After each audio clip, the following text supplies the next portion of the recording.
So, hey everyone, welcome back to the channel. And today we will start the chapter 3 Human Development. And उसमें हम एक adulthood और old age का concept आज हम एक बार डिस्कस करेंगे कि ये होता क्या है। बेसिकली ह्यूमन डेवलपमेंट का बिल्कुल एंड पार्ट है। तो इसके बाद एक या दो टॉपिक्स हमारे और बचे हैं, उसके बाद हमारा ये चैप्टर फिनिश हो जाएगा। सो बेसिकली आज हम देखेंगे कि एडल्टहुड और ओल्ड एज होता क्या है। देखिए, स्टार्ट करते हैं क्लास को। सो बेसिकली एडल्टहुड क्या है। देखो, इसकी अगर मैं आपको एक आम भाषा में एक डेफिनेशन बताऊं तो ये जिंदगी का वो स्टेज होता है जो एडोलेसेंस के बाद आता है। इसे तीन पार्ट्स में हम डिवाइड कर सकते हैं बेसिकली। अर्ली चाइल्डहुड, जिसको हम 20 से 40 साल कहते हैं।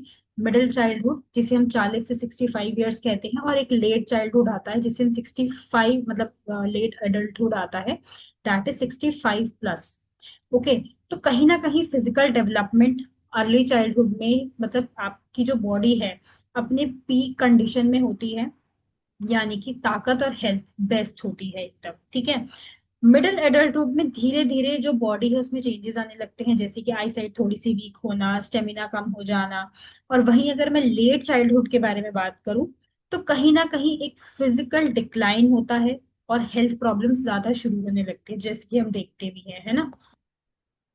तो अर्ली चाइल्डहुड के बारे में अगर मैं आपसे बात करूं तो मतलब बहुत सारे चेंजेस हमें देखने को मिलते हैं, है ना। जैसे कि उसमें हम मेजर अपनी लाइफ के सारे डिसीजंस ले रहे होते हैं, अपनी शादी करना होता है ना। अपना एक पेरेंटिंग का कॉन्सेप्ट है।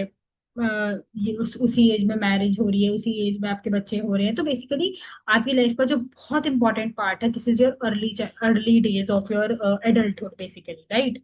This is on the peak level as well.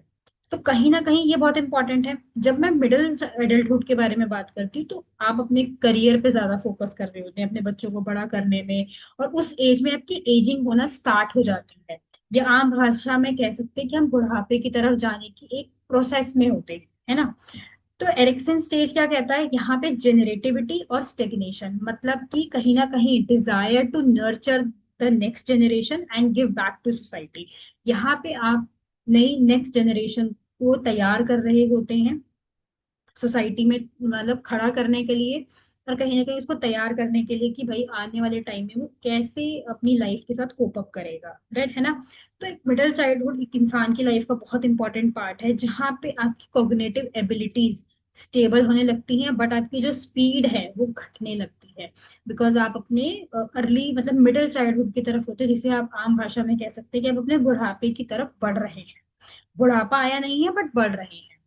दूसरी बात आती है आपकी लेट, आपके बेसिकली एडल्टहुड के बारे में, है ना। There is a retirement and reduce the physical concept, मतलब आपकी जो पॉसिबिलिटी है वो हेल्थ को लेकर डिक्लाइन हो रही है। आपका जो रिफ्लेक्शन है लाइफ में वो बहुत ही ज्यादा मतलब कॉमन बन चुका है।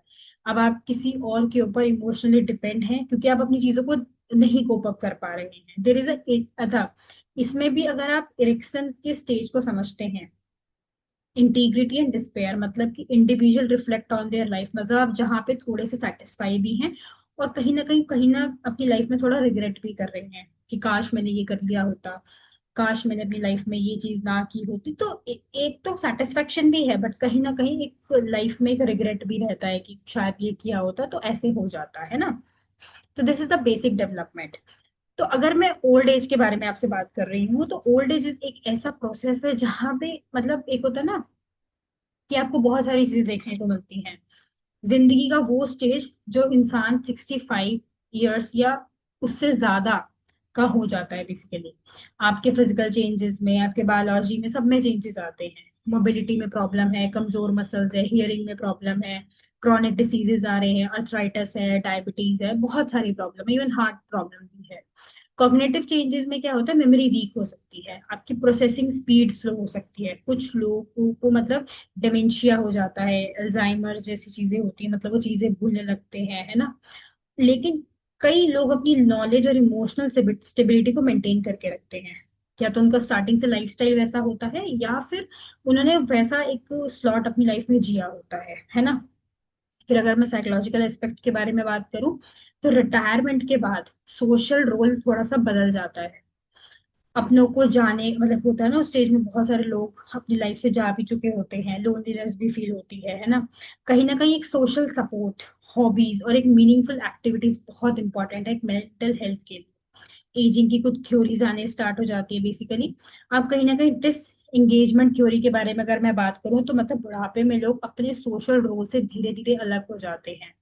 एक्टिव रहना और सोशल एंगेजमेंट मेंटेन करना हेल्दी एजिंग के लिए बहुत अच्छा है, बट लोग नहीं कर पाते।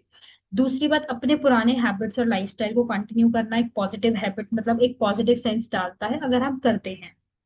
तो अगर मैं आपसे बात करूं, एडल्टहुड और ओल्ड एज में जो बॉडी है, ब्रेन है और इमोशनल चेंजेस है वो आते ही आते हैं। इन स्टेजेस को समझना बहुत जरूरी है ताकि हेल्दी एजिंग को प्रमोट कर सके और प्रॉब्लम्स को समझकर उन्हें सॉल्व किया जा सके, ना कि प्रॉब्लम बढ़ने का हम इंतजार करें, है ना। तो बेसिकली अगर मैं आपसे एक आम भाषा में एक बात बोलूं तो आपकी जो हेल्थ है वो आपकी एक फाइनेंशियल सिक्योरिटी है ना। आपके लाइफ में बहुत सारे चेंजेस आएंगे, रिटायरमेंट हो गया, आप ग्रैंड पेरेंट बन गए हैं, आप सोशल आइसोलेशन में भी हैं, बट आपकी जो कम्युनिटी का काम करने का तरीका है, आपकी जो नॉलेज है, आप उसे बढ़ा सकते हैं। आप एडजस्ट कर सकते हैं फिजिकल और कॉग्निटिव डिक्लाइन को। लाइफ में अगर आपको सेटिस्फाई होना है तो you have to work on yourself, ना कि आप लाइफ में रिग्रेट करें कि काश ये कर लिया होता। तो आपका जो एडल्टहुड है उसे भी इंजॉय कर सकते हैं, और आपका जो ओल्ड एज है उसे भी आप इंजॉय कर सकते हैं, only because of some kind of adjustment in the physical and the cognitive decline. तो लाइफ का सेटिस्फैक्शन और एक लेगेसी बिल्डिंग दोनों ही आपकी लाइफ में एक परफेक्ट कॉम्बिनेशन बना सकता है, if you try to balance those things. So या this is all about the childhood and the ageing. In the next video we will discuss some major parts of these topic, जो भी मतलब exam point of view से होंगे, और हम try करेंगे इसको मैक्सिमम 2 वीडियोज में से हम कवर करते हैं। So thank you so much, and so do subscribe this channel for the upcoming updates. Bye everyone.